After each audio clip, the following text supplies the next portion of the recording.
Thank you so I, much for not making at the all. effort. Well, to be honest, Um, it is an effort because, there's too much of this online webinars and talks. And so just when I yeah, had told myself I wasn't going to do any more, your email came. And then I said, well, women behind the camera is a bit of a soft spot. So how does one say no to that? yes, we were counting on that. And you're right. There is quite a lot of overflow with all the There's too webinars and much. everything. Yeah, Yeah, but there's a bit much. at the same time, otherwise, Yeah. to get access to certain people who And would this is the otherwise only be, way we can connect and we can share, and we also have to make the best of it and maybe use yeah, this time to have conversations that otherwise we've not had. exactly. Yeah, that's the whole entire point of this initiative, mainly to bring forth mostly the female creators who have, Right. who have had an inspiring journey, who have set benchmarks. Because, most of the times talking to such personalities ends up inspiring many more. And also, it's always interesting to know, how their journey Yeah, was. I mean, we are all paying forward, right? Many women have opened doors for us to Yes. do what we do. And I think we have to do the same for other young women and others who want to come into this field. Sure. Yes, so that actually brings me to the question that over a span of your this long career, you've made such interesting choices of films, either when you were acting in them or when you made the films, directed them. How do you make that choice? What is it that is crucial for you, crucial for Nandita to do a project? Well, to just go back a bit as to how I even got into films, I never really wanted to be an actor. Forget about direction. At that time, I didn't even think of that. So it was completely by accident. Somebody introduced me to Deepa Mehta, and she did Fire, and she offered me the script to read, and she was going to do an audition, which never ended up happening. But and I took it up because I just thought it was an interesting story. Think some a subject that we weren't really talking about. And I'm talking about 1996. So today there's Yeah, a lot more conversation about LGBTQ issues, etc. But in 96, even words like lesbian and gay were not part of our vocabulary. So, and I come from a very liberal family. My father is a painter, mother a writer. So we talked about pretty much everything, and yet we didn't really talk about homosexuality. So, so I just felt like, yes, this is something we want to be discussing in cinema. So I literally did it for the fun of it. At that time, I didn't even know there was going to be a second film. So people said, wow, that's a very bold choice to do this as a first film. But when you don't even know there's a second film, you don't think of it as a courageous thing. You just do it. So one thing led to the other. And then also, I didn't grow up with mainstream cinema. My parents didn't watch what we call Bollywood films, and they never right. exposed us, me and my brother, to it. So I, in fact, was introduced to films very late. It was really in college. In my growing up years, it wasn't even a form of entertainment for us. Yes, and we had television 8 years after everyone had it. So it was, not something I grew up with. And then it was in college, and I had a bunch of friends who wanted to be filmmakers. Some of them have become, some of them didn't. But they introduced me to independent cinema, to regional cinema. Through embassies, I got to see French and German and Russian films. And so I straight went into that kind of cinema. And I think those kind of narratives that are sort of reflecting the realities, the diverse realities, that's the kind of cinema that sort of interested me. So even when I started doing films, I knew very early that, Bombay wasn't the place I wanted to come. So I continued living in Delhi and I did films in 10 different languages. And even though you would sort of struggle to maybe count my films as an actor, I've done some, in Kerala, they would know my Malayalam films, or in Kannada, in Karnataka, they would know my Kannada film, or in Bengal, they would know my Bengali film. So in that sense, the experiences I had were very rich of going to places that I would have never gone. And so all in all, the 40 films I did, whether they were known or not, whether some of them were not so good as I had imagined them to be, but they were very rich experiences. And then even in direction, I mean, it was completely by default. When the Gujarat riots happened in 2002, I was very troubled by it. I did a series of talks called Identity and the Notion of the Other. And I realized, what film can do, talks really can't. And so then that's how Firak was born. I started writing it and then, it was made. And then again, it took me almost 10 years to make Manto, of which 6 years almost went in research and writing and putting the money together, etc. So in that sense, what I choose is instinct beyond everything else. But as an actor, if you ask me, what I really look for is the story. Maybe because I wasn't ever an ambitious actor, I never looked at the role as the first thing that you gravitate towards. It was always the story, the director, and then the character that I was playing.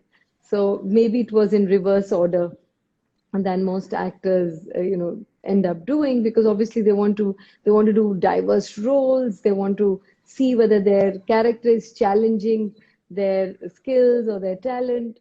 But because I was such a hesitant actor and that was never really a dream or an ambition, I kind of looked at it more through a story. What are the stories I want to be part of, or what are the stories that I want to tell? And yeah, so those were the things. And beyond, like I said, everything else, it's just the instinct. When you meet someone, what is their intent? How are they, envisioning the film? Because what's written and what's going to be there can be two different things. I mean, you all know as cinematographers also, sometimes what Right. the director tells you, and you can do your best, but as an actor or as a camera person, we are just one part, crucial part, both camera, it's a visual thing at the end of the day. So it's very crucial, but yet director is really the captain of the ship. And often in our country, it's the producer, unfortunately. Right. But some of the films, I mean, the very films that you started with were, in the line of fire, and there was a lot of controversy around that. And No like you pun said, intended. yeah, In the line of fire.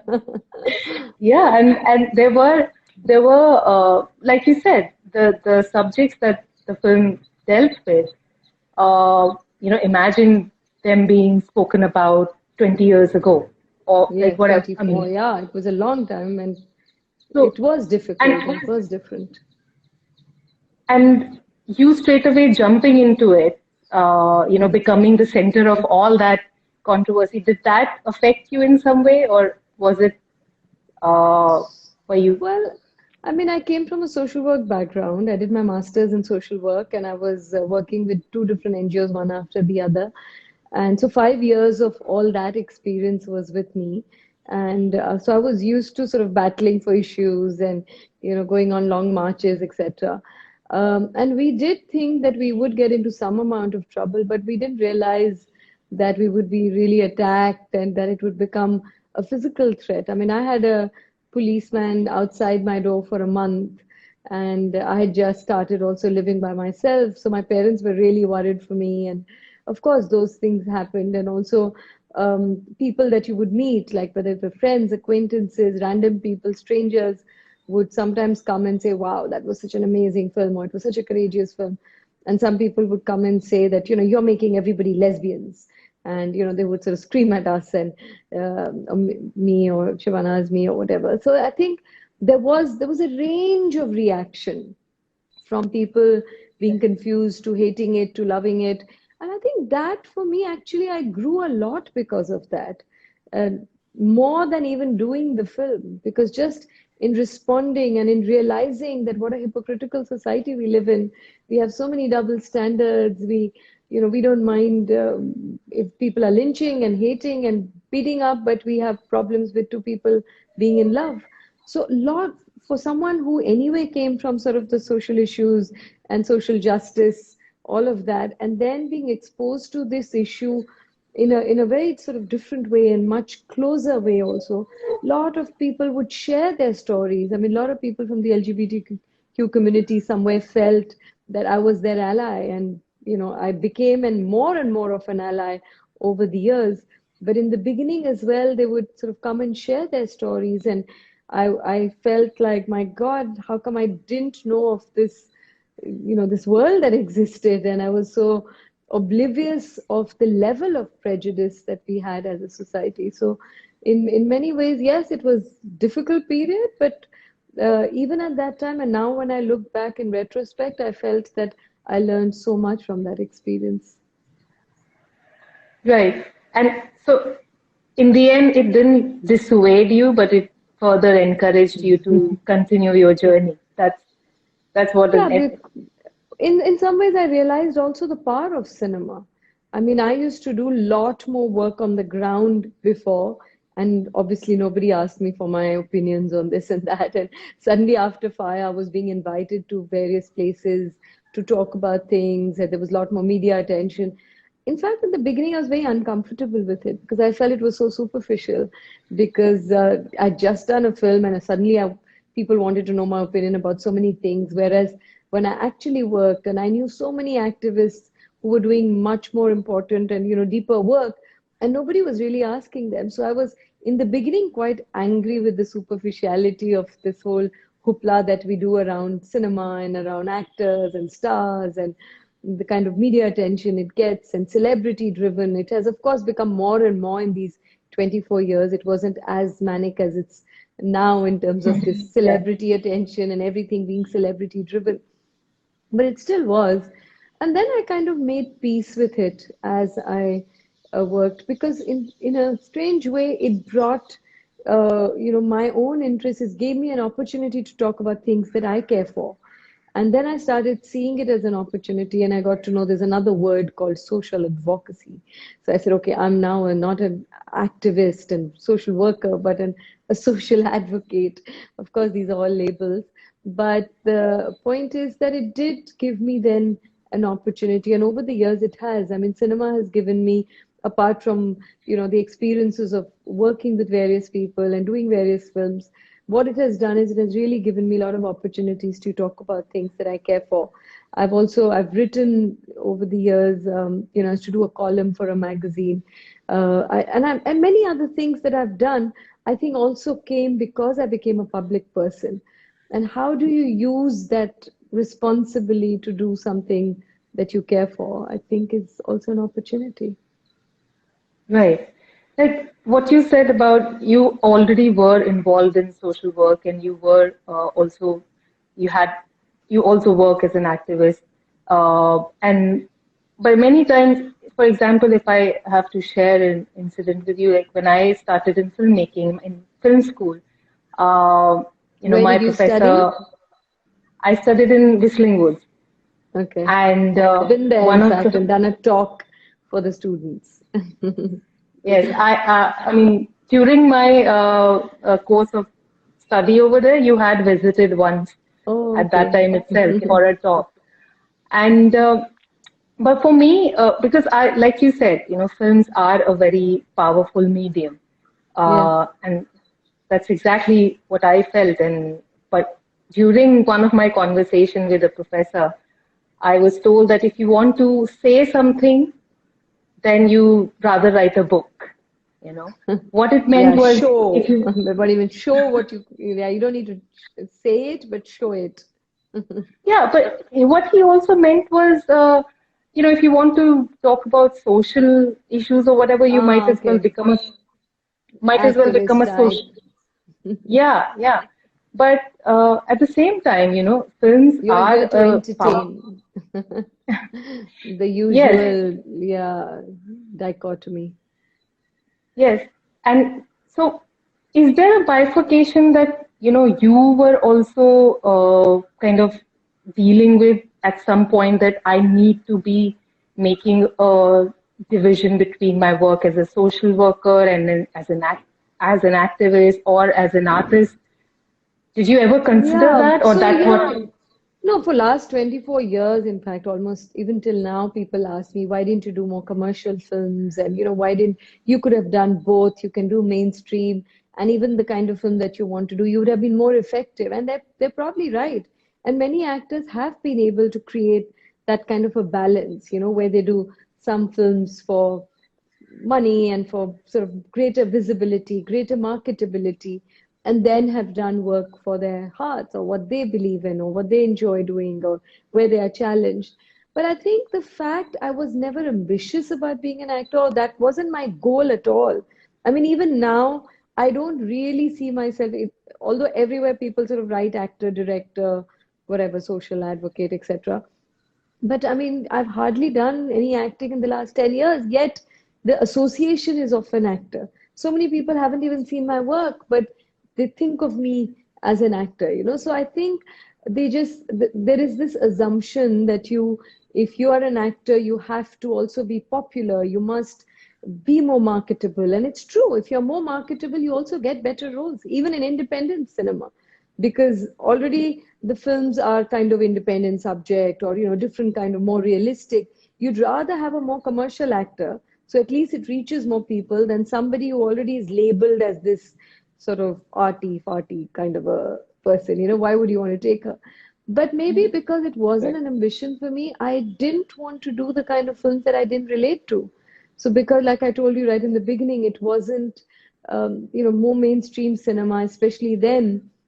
It was really, I mean, the division between mainstream and independent was also more stark earlier. Now it's kind of, more independent subjects also have big stars. Big mainstream cinema is also taking up issues that are of, sort of societal interest, or things that are more realistic. So the lines are kind of blurring, and there is a new kind of cinema. You call it middle of the road, you call it multiplex, whatever, OTT films, these Right. kind of films are sort of emerging. But because I just never wanted to be an actor, so I was like, with every film, I would think, if this is my last film, it's fine. So I never Right. wanted to compromise on that. I never wanted to really become more sort of commercial, or do something that my heart wasn't comfortable doing. And I think I would have done it badly too. So there were a couple of films that were more mainstream for me, but for those makers, for them it was hatke. For them it was different or independent. Whether it was Aks with, Rakesh Om Prakash Mehraj's first film, which was with Amit Ji, Mr. Bachchan, or it was Pita with, Mahesh Manjrekar, which had Sanjay Dutt in the lead, and I played his wife and stuff like that. Um, or how would you term Earth? Just because Amir Khan was there doesn't make it sort of a commercial, but because Deepa Mehta was the director. So, there was all these labels were being put on these films. But I only wanted to do films that spoke to me in terms of their story and what the intent was. And, among those 40, there were some that didn't turn out the way I'd imagined. But I always did it, at least for what I thought were the right reasons. And I understand Right. we kind of divide this whole thing of entertainment and social consciousness or social responsibility. And some people say that, like your professor, that if you want to do all that, then social worker bano, filme kyun bana rahe ho? But I think Right. each one to their own. Art can be for art's sake if that's what you want. And art can also spark a lot more. Art can be a catalyst for some kind of a change.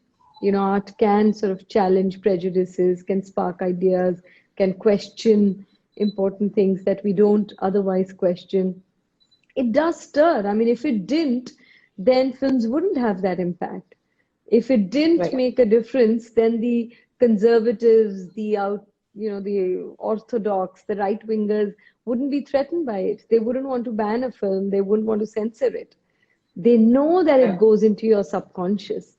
And if you have this great opportunity, I mean, so much money, time, energy, people, Right. talent is used up in making a film. It's a luxury. It's not a personal art that I make my, write a poetry or make a painting. So if so much is coming together to make a film, why would you not want to do something that's also for the good, for the larger good?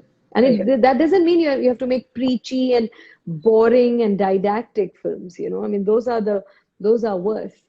Right. But films that just have something to say, that has a conscience at the heart of it, and it can be a comedy, it can be horror, it can be thriller, it can be drama, whatever you want.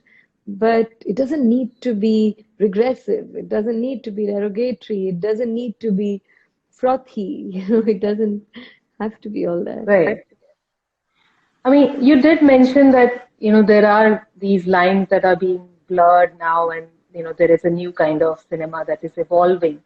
But still, when you see the change over the last years that you have been actively a part of it, do you do you think that things have changed as much as you would have hoped, probably, Not at when you all. started? I have a slightly pessimistic view on this, and apologies for that. But I feel that we kind of take two steps forward and one step backward. We are constantly, it's sort of almost together. Good is also happening. I wouldn't say that nothing good is happening. Yes, it is happening. For one, more and more women are coming behind the camera as cinematographers, as editors, as sound recordists, as directors, more than we have ever had. I mean, it's still a small percentage, but it's still much more than say 20 years ago. 20 years ago, there were very few directors, or even in all these departments, there were mostly assistants. They were in productions. You would rarely see women really being HODs. In fact, in the Right. next 10 years, you will see many young people are going to be HODs of their departments, because now there are many more women in film schools or in the industry itself. So I think, but in terms of even stories, while there are all these blurring line kind of different stories that are coming out, but if you see the diversity that actually exists in the country, is that truly being reflected? I don't think so. And Right. our stories of the common person, for instance, we are talking during the lockdown. If you remember the early images of migrant workers walking back and people saying, "Oh my God, we didn't know this city was really full of migrant workers. And how did we not know? They were all hidden in plain Right. sight." I mean, they were there and they were around us. They work in our homes, they build our homes, they work in shops. We see them all around us, and yet we completely ignored them. And where are the stories about them? Maybe Right. now, suddenly after lockdown, there will be some, especially the ones that media shed its light on. But where is Do Biga Zameen, or where is even a coolie in a more mainstream Right. sort of? So where are those people? Where are the stories that Rishikesh Mukherjee and Bashu Bhattacharya? Where's the Amol Palekar kind character type of characters? The clerks and the rickshaw pullers and the chaiwalas. Where are their stories?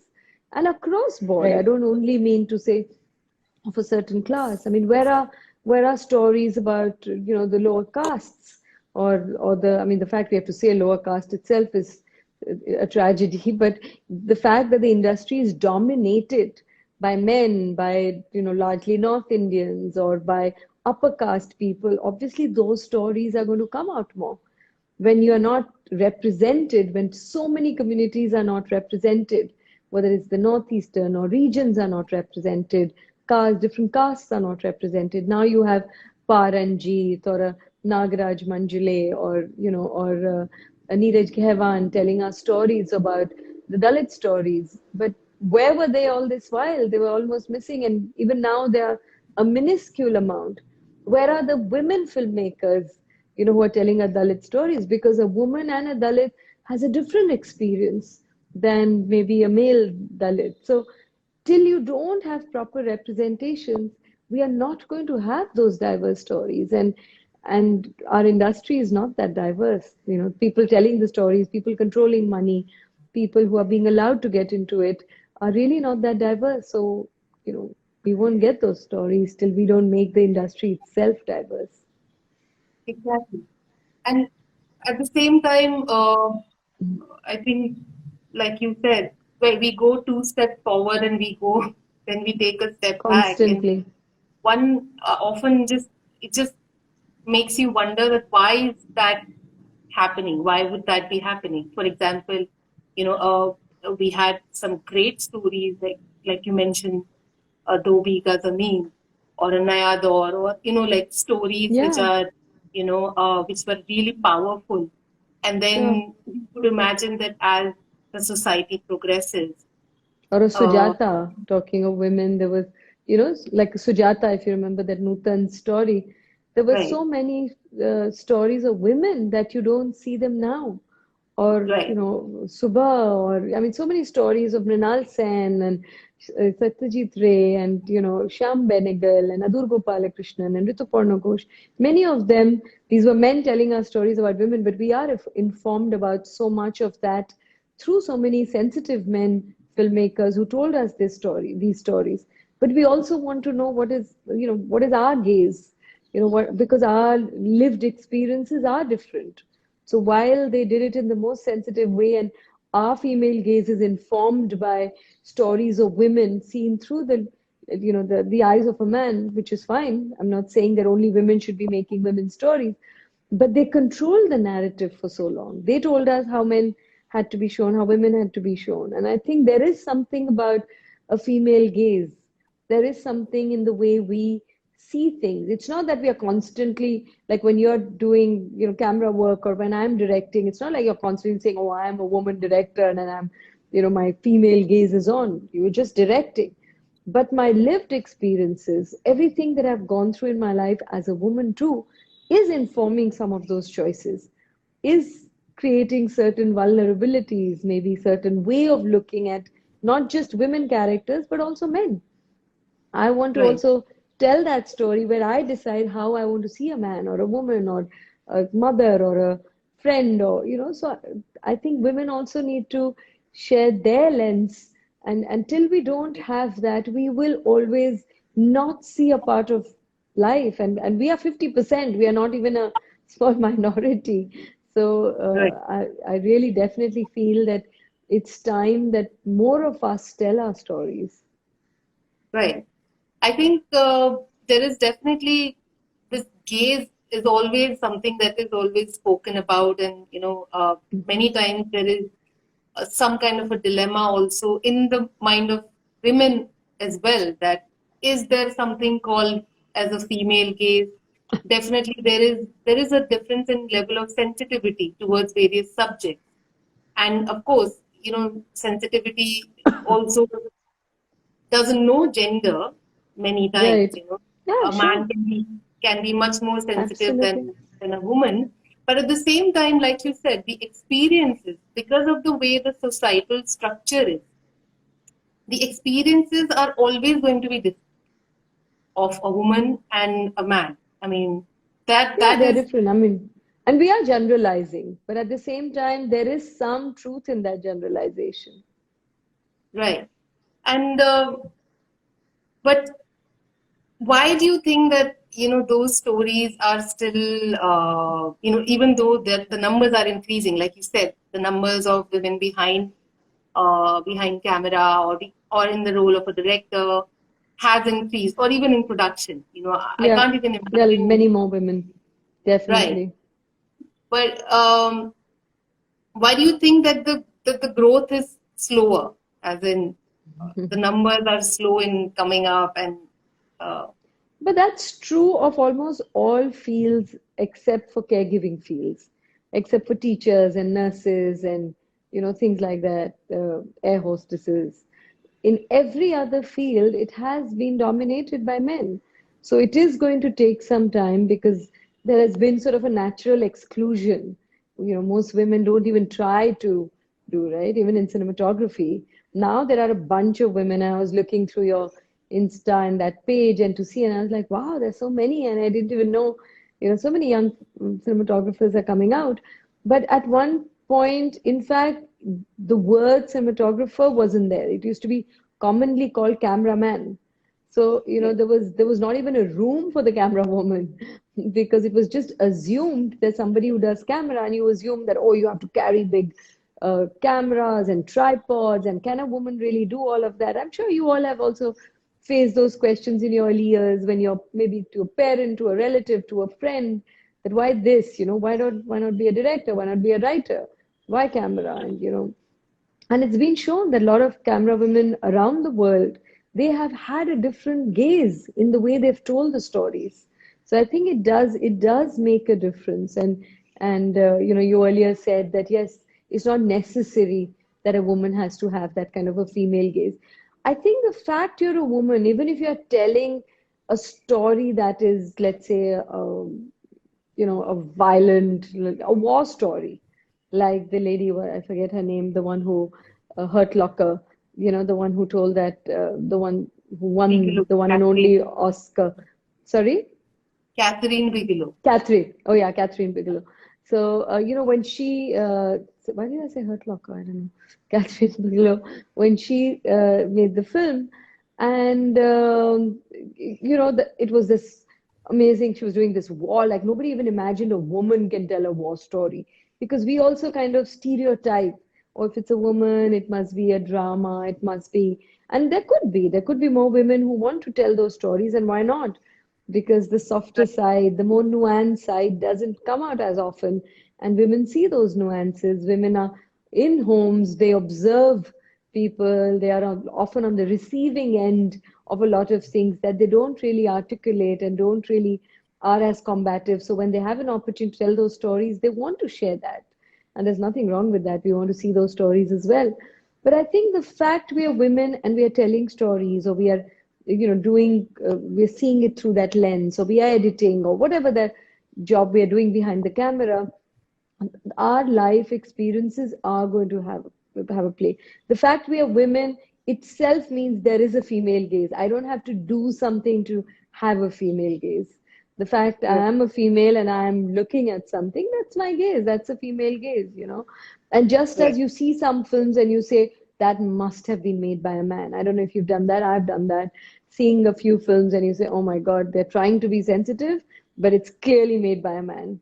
But actually, And recently I saw a film that I saw and I thought that it's probably made by a man, but was not made by a man.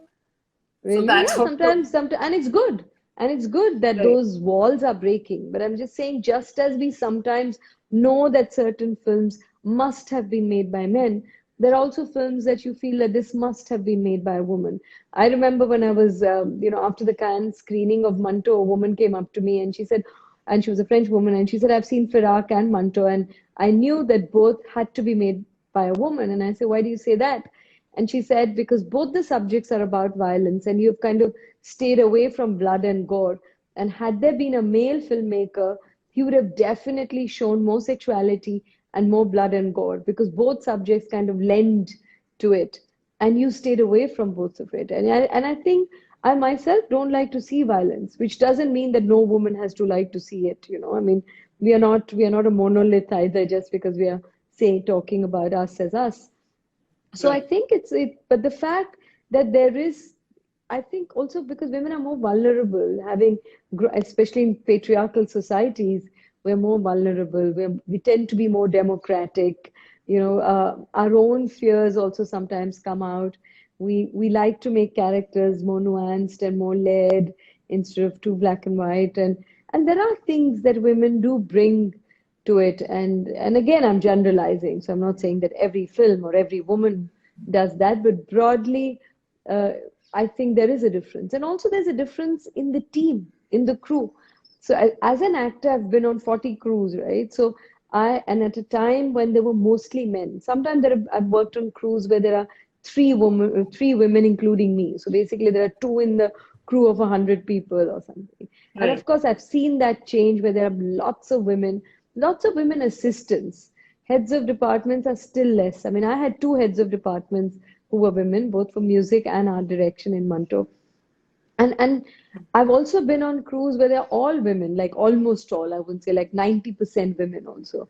I did a Spanish film which was by a female director, and she had a female cinematographer, female editor, female music, like there were just tons of women. And I thought, well, it's a bit gimmicky. When I went into it, I was like, they don't have to be all women. I mean, we don't have to go to that extreme either. And then when I went there and I was trying to ask myself, what is different on set? And what was different was there was kind of an empathetic environment. There was, you could cry, you could laugh, you didn't have to posture to be stronger, you didn't have to hold back emotions, you could hug each other. There was a certain empathy that some of the men who were on the crew came and said it's different. When there are more men, it's not like this. So Right. I think we women, and also in our crew here, we women bring in a different kind of a balance, a different energy. And I think that's so needed. Right. Probably less aggression, Less maybe. aggression for sure, less sort of competitive, and yeah, there's something that shifts. Right. I mean, I remember that early on in my career, that was that was something that I got a feedback on because I was not very aggressive in the sense like nobody will hear my voice, but the work will be Right. happening, you know. So, I mean, my point to that would always be this that, you know, as long as the work is happening, that Yeah, shouldn't you be don't a have to scream and shout. Like a right. lot of the times I was told that too. And, as a director, in fact, I remember before I did Firak, a director friend of mine, I won't name the person, but he said, you're going to do your first film. The one tip I can give you is that when people are going to ask you lots of questions, as a director, you have to constantly make decisions. So even if you don't know something, just pretend you know. And, because everyone's kind of looking up to you to know everything. And I said, but I'm not playing God. I'm a director. I mean, there are things I know, there are things I don't know. I'll ask, I'll find out, and I'll still make the decision. But the more you ask, the more informed you are about that decision, which may sometimes come across as being weak or being confused or not knowing what you want to do. And I have faced that both in Firak and Manto. I think Firak more. By Manto, at least I was one film old, and I'd done so much research that they knew that I knew my subject. But even like, where do you want to put the camera? Do you want this or that? And which scene do you want to do? And what lens? And I haven't been trained as a filmmaker. I never assisted anybody. So a lot of it is just instinct. And of course, everything that you learn in life comes handy because direction is no one thing, it's a amalgamation of so many different things. But there were times that I didn't know, and I didn't hesitate in both my films to say, listen, I don't know, let me find out, you tell me, what do you think and why? And I would ask around, or I would read about it, or whatever. So as a director, it's not that you're supposed to know everything. We are so deeply hierarchical also that even if you're at the top end of the hierarchy, you have to constantly posture as being on top end of the hierarchy. You have to act like a director as opposed to just be a director. So, I Right. also, and I think sooner or later, people do get to know and they respect you for the work you're doing, for your, for what you know, for how you do things, and even the ways which makes them initially uncomfortable because they're not used to it. We are used to more hierarchical divisions. But once they start understanding it, the right kind of people, I think, always appreciate it. So we don't have to over assert to prove it to the world. We don't want to become like those asserting, sometimes men who become very sort of aggressive or bossy or scream and shout. And I've been told that, oh, as women, you have to nudge harder. Yes, but if that's not the person you want to be, you're first a person and then your profession. So if Right. you want to find gentler ways to navigate through it, it's worth doing it. And at the same time, it's also important to call out sexism because there is a lot of subtle sexism that happens. If it's overt, then it's easy to call it out. But when it's not overt, that's more difficult. And as women, we Right. learn to negotiate through it, and we learn to maybe our generation more than even yours. We've always found ways to kind of do it more politely. The younger women are not as polite and more intolerant in that sense, which is good. I mean, in the sense you call out more easily. But still, we are so deeply conditioned to tolerate so much of that subtle sexism that we Right. try to ignore it. And I think, that needs to be called out and can be called out gently too. Yeah. Also, sometimes maybe because of the pressure to blend in, you know, sometimes Right. even Or that is not there. be seen as this woman, or because sometimes people say, oh, she's being too much of a feminist, or Right. she's like, oh, when women work, that's something you have to be get Right. used to. Or if you like, if I would not complain, but if I would say this is not right or something, they would say, oh, come on now, don't whine. Or they would use like, don't cry about that. And I'm like, I'm not crying. I'm just Right. saying. So there are also words that they use for women that they would never use for men. Sometimes even Right. my team would come and say that the cinematographer has said this, and Karthik, who did Manto, was very, very respectful. He has a very strong wife and a very strong mother, so he's not really patriarchal in that sense. But some of the team members, if he had said, they would kind of listen to him, then listen to me, and it was just in the body language. It was just in so as a woman you can catch it, and yet you can't pinpoint it.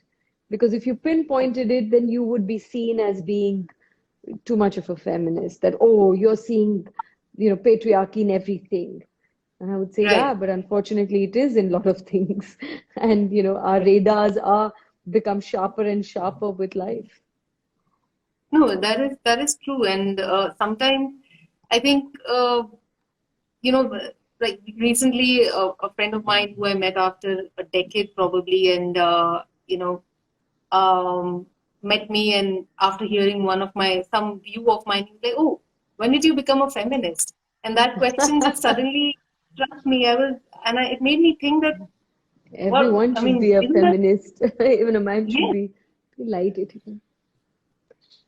So So yes, I mean, So I think this whole thing, that's also the problem, that we have thought of feminism or feminist as a bad thing, as, yes.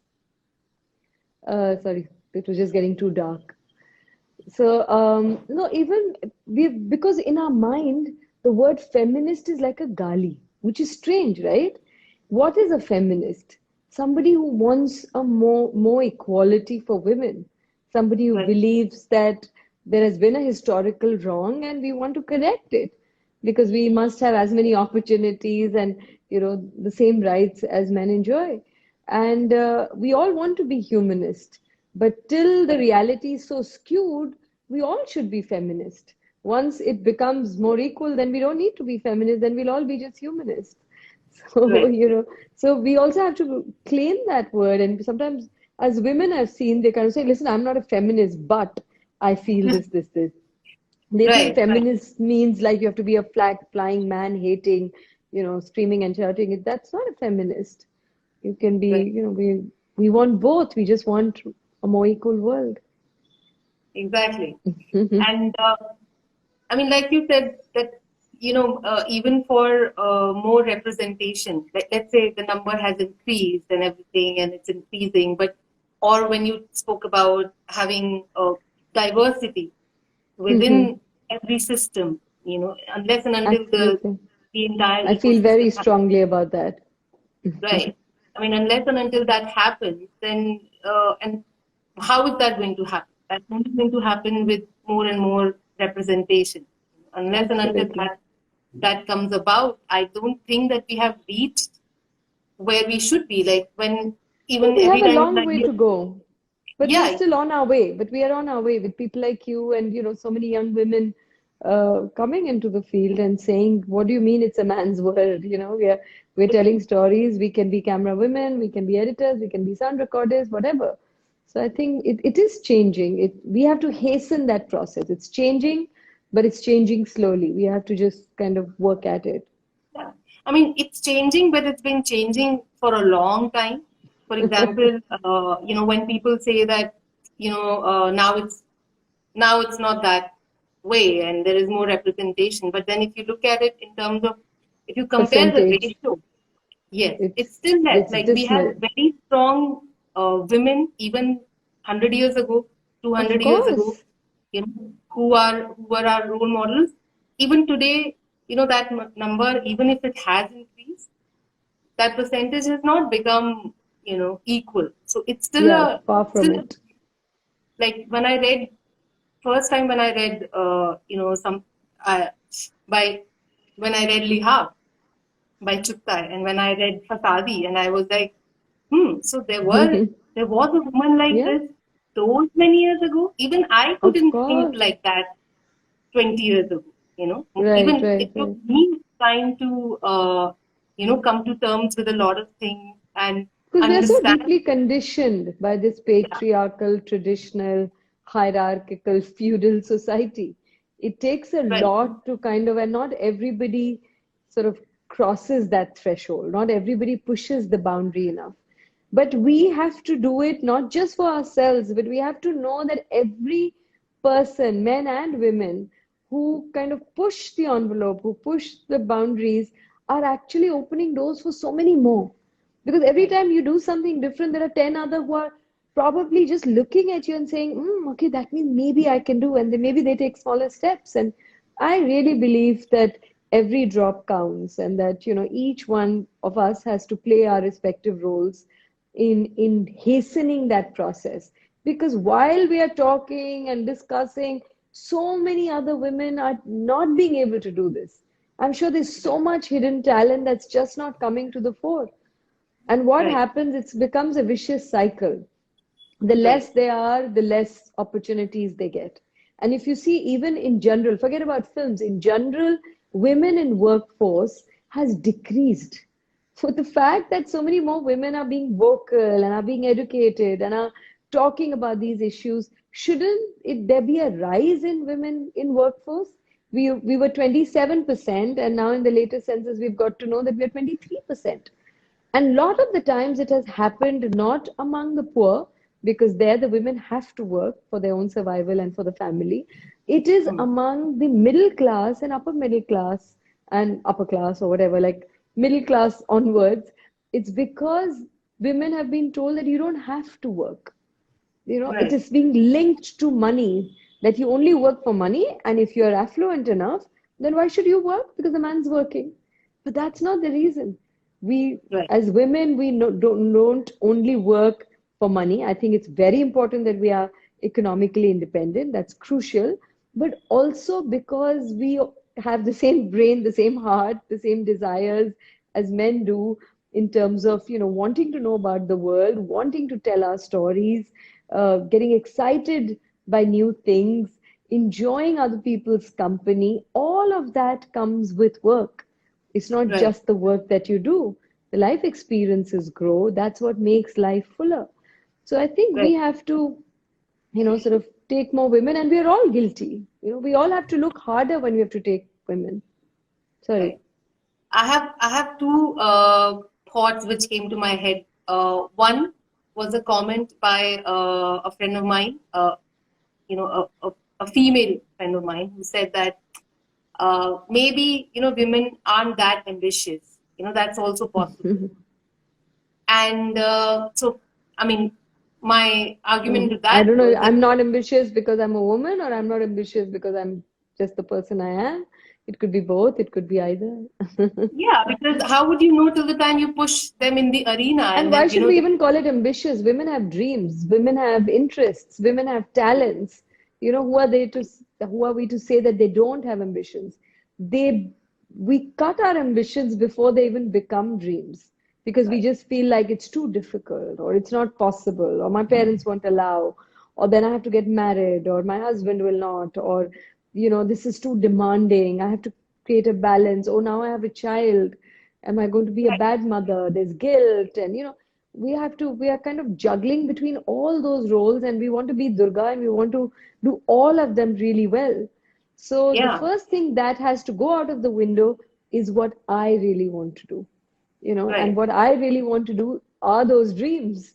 So let me not pursue those dreams, because they will come at a cost, and I don't know whether I want to, bear that cost. So because of that, so many women, and it really breaks my heart to think that so many women, whether they're writers, whether they're filmmakers, whether they are actors, or in any field, don't right, even go to the next step, because they feel that there are just going to be too many challenges and maybe it's not worth it.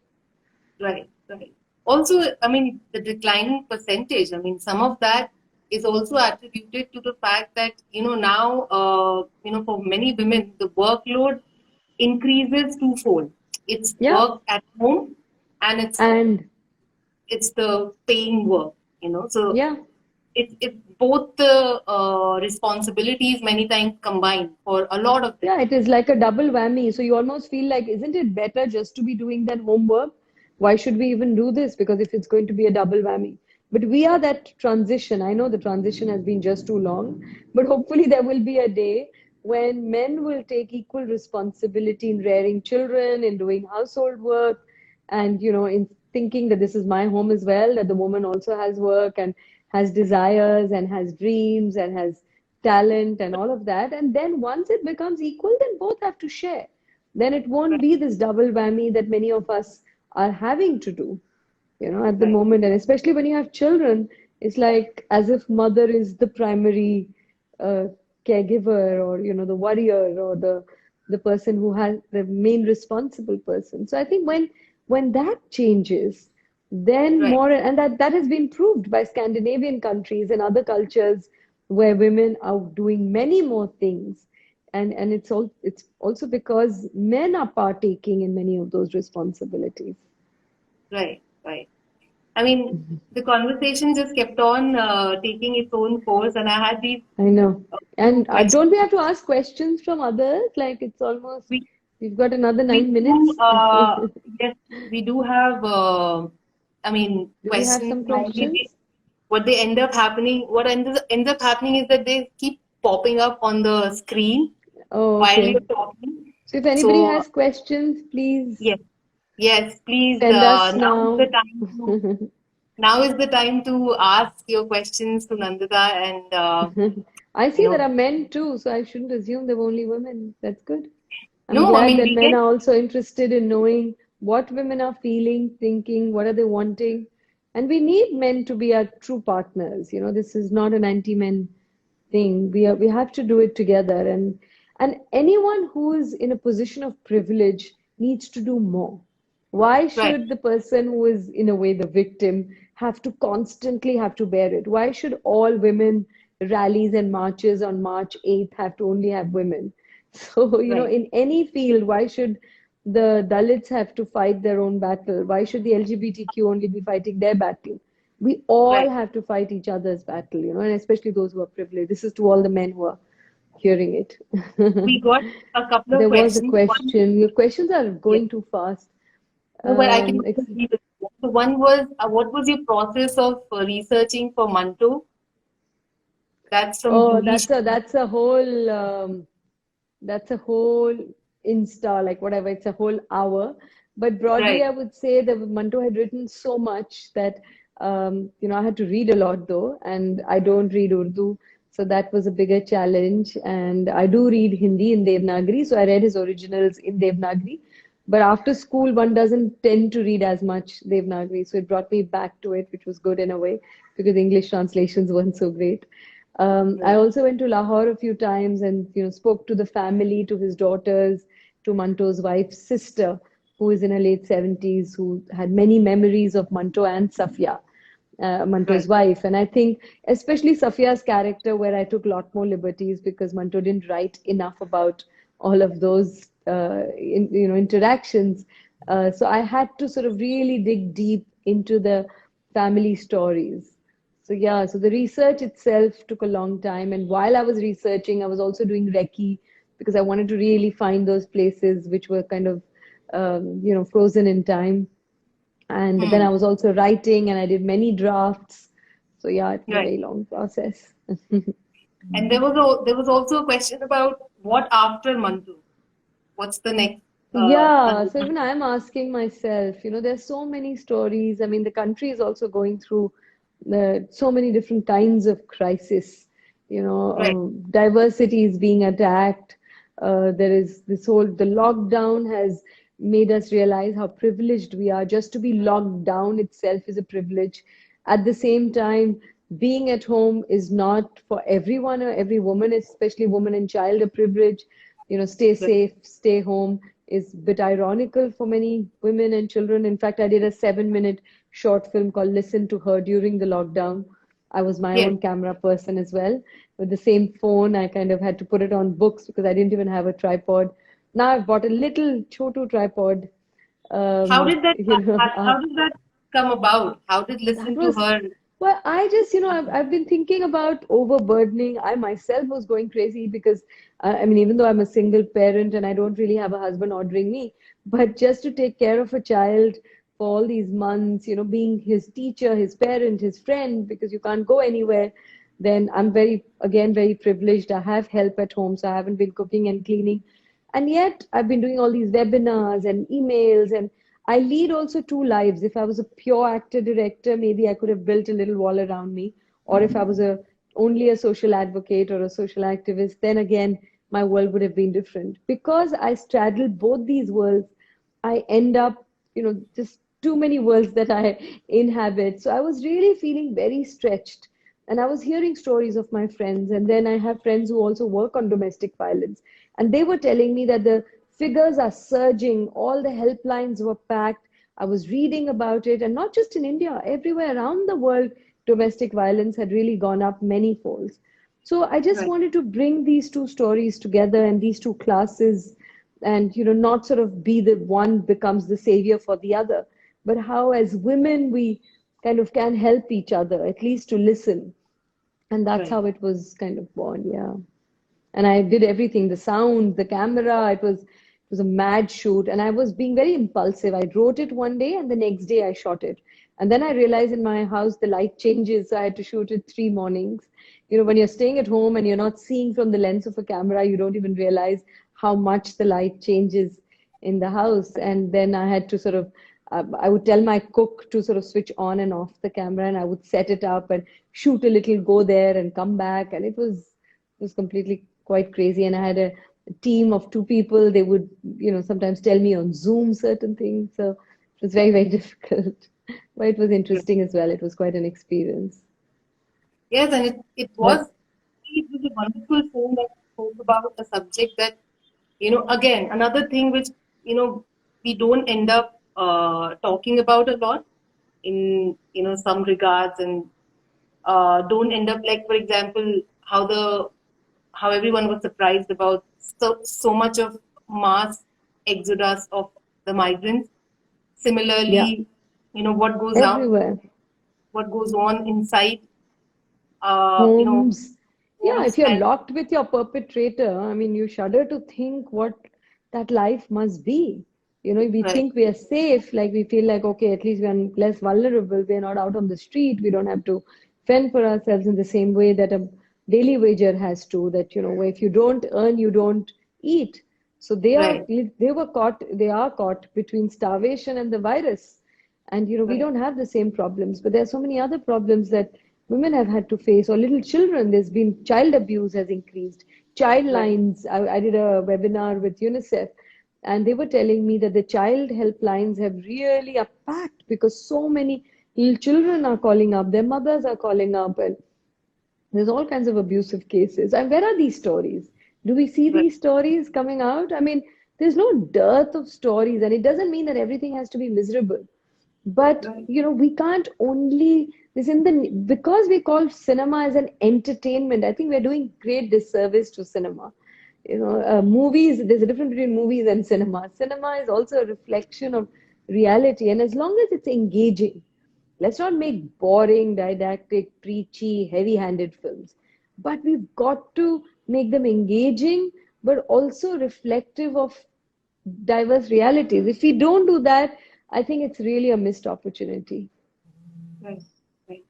I think that's a very nice way of, summing up this conversation, which Yeah. I'm And I glad also that have to go quickly because I just saw a message.